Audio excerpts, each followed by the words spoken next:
হচ্ছে একদম দুর্গাপতিত যে জেলে বসেই এই সব জিনিস করা হয়েছে।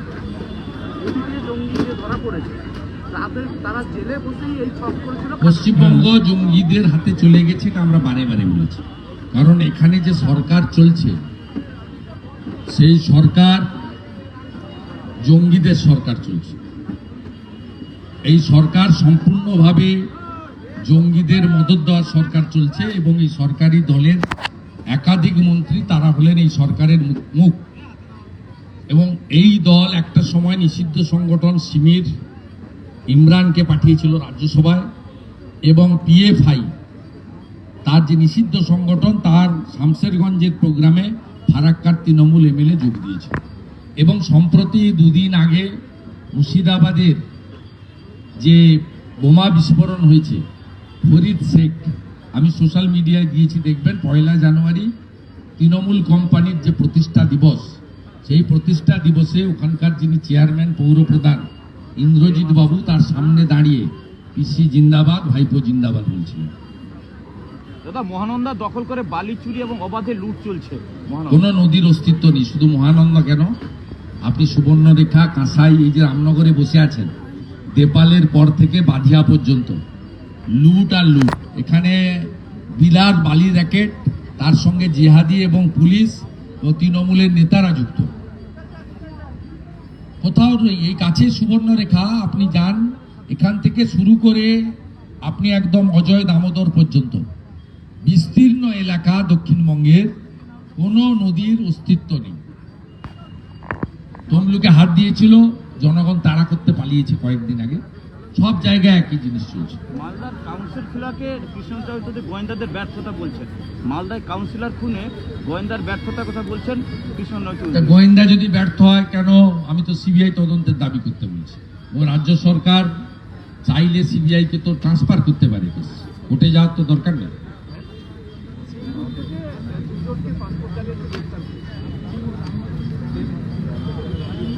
সব জায়গায় পাবেন। আমাদের রাজ্যের ডেমোগ্রাফি পুরো চেঞ্জ হয়ে গেছে এবং প্রায় 80 লক্ষ থেকে 1 কোটি বহিরাগত রোহিঙ্গা মুসলমান এখানে ঢুকে আমাদের রাজ্য কার্যত দখল করে নিয়েছে। এতে শুধু হিন্দু নয়, ভারতীয় মুসলিম, পশ্চিমবঙ্গের আদি মুসলিম যারা, তাদেরও জমি, রেশন বঞ্চিত হচ্ছে। এই লড়াই ভারতীয়দের সঙ্গে অনুপ্রবেশকারীদের লড়াই। এরা কেউ শরণার্থী নয়, এরা সবাই অনুপ্রবেশকারী। দাদা, রাজ্যের জেলে বসেই জেএমবি জঙ্গিরা যে ছক করছে, গোয়েন্দারা বলছে যে জেলে বসে এগুলো ছক করছে। জেলে তো মোবাইল ইউজ করা যায়। মুখ্যমন্ত্রী যদি পার্থ চ্যাটার্জির সঙ্গে কথা বলতে পারেন জেল থেকে, অনুব্রত মণ্ডল যখন আসানসোলে ছিল সব নির্দেশ ওখান থেকে দিত। শাহজাহান লোকসভা ভোটের সব নির্দেশ বসিরহাট জেল থেকে দিয়েছে। এ তো অবাধ যাতায়াত, এখানে কোনো জেলে জামার নেই এবং কোনো জেলে ব্যাপার নেই। কারণ পার্থ যেদিন চায় খাসি মাংস খায়, যেদিন চায় বেলের মোরব্বা খায়।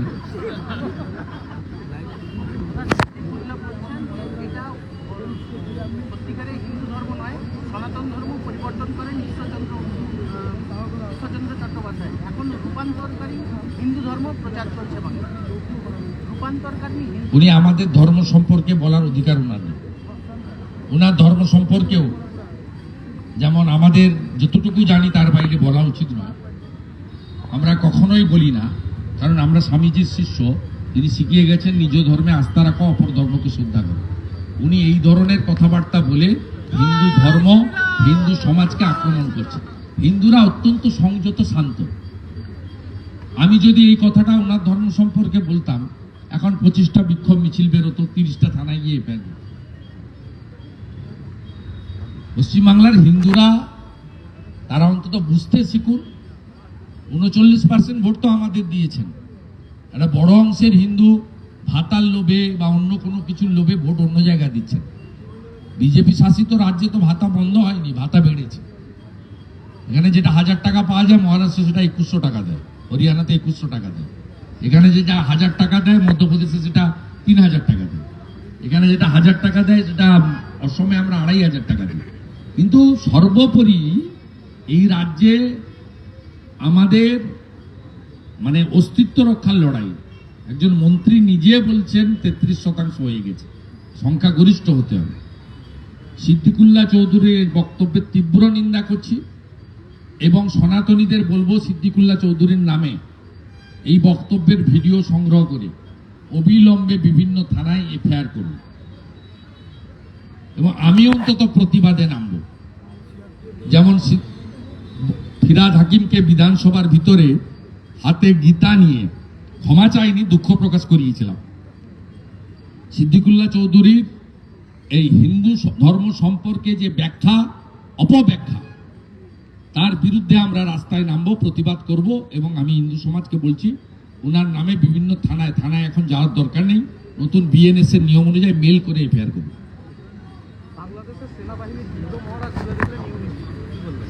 বাংলাদেশের যুদ্ধ মহড়া ঘুরে দেখলে নিয়ে নিচ্ছে। বাংলাদেশে আবার সেনাবাহিনী আছে, বাংলাদেশে সেনাবাহিনী আছে, আমি আপনার কাছ থেকে শুনলাম। সালাম সালাম ধর্মে হিংসা নেই, স্বামীজি প্রকৃত সনাতন হিন্দু রক্ষা করেছিলেন।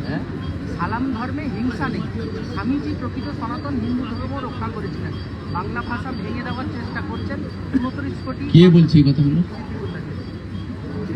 আমি বললাম তো, উনি যেগুলো বলছেন অনধিকার চর্চা করছেন, হিন্দু ধর্মকে অপমান করছেন।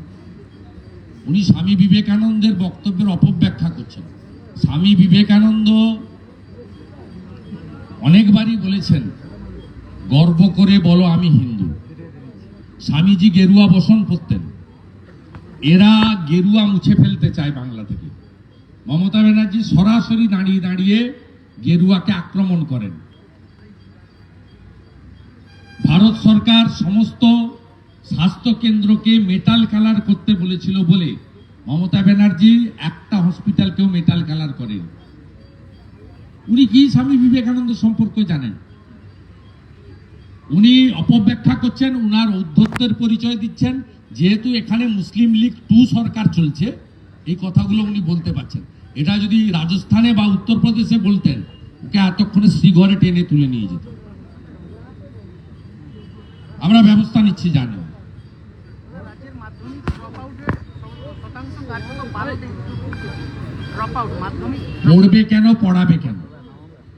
একটাও তো চাকরি নেই, 2 কোটি বেকার। মুসলমানদেরকে ওবিসি করতে গিয়ে উনি এমন জটিলতা করে দিয়েছেন মমতা ব্যানার্জি, হাইকোর্টে ডিভিশন বেঞ্চ, সুপ্রিম কোর্ট, আর কোনো চাকরি হবে না। উনি মুসলিমদেরকে ওবিসি দিতে চান, আর হিন্দু যারা ওবিসি আছে, ঘোষ আছে, তিলি আছে, তেলি আছে, স্বর্ণকার আছে, মালাকার আছে, কুম্ভকার আছে, আমাদের মাহাতো আছে, এদের অধিকার উনি কেড়ে নিয়েছেন, হিন্দু ওবিসিদের অধিকার। সেই কারণে পশ্চিমবাংলায় আর কোনো চাকরি হবে না।